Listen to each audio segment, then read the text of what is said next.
In this video, we will show you how to install a Baldwin Estate rim lock. First, use supply template to drill holes into door. Then, adjust breakaway mounting screws as necessary. Next, hold the cylinder and the collar against the exterior of the door. Then place the interior cylinder back plate and tighten the cylinder to the door. Now place the rim lock and secure with provided screws.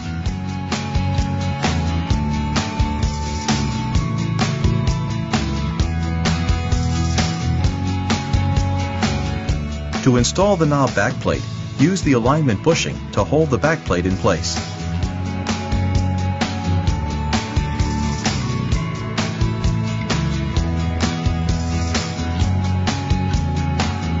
Mark and drill 3 pilot holes in the backplate.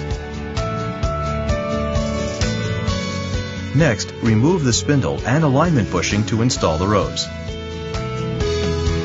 Tighten the retaining ring with the spanner. Now, reinstall the spindle with the V-groove facing the bottom hinge, making sure the spindle extends the same amount on each side of the door. Then install the exterior knob so that the set screw is on the same side as the spindle notch.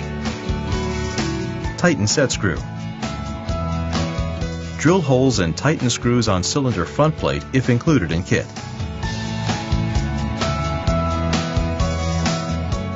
Push against the exterior knob while installing the interior knob and brass washer. Make sure the set screw hole is on the same side as the spindle notch.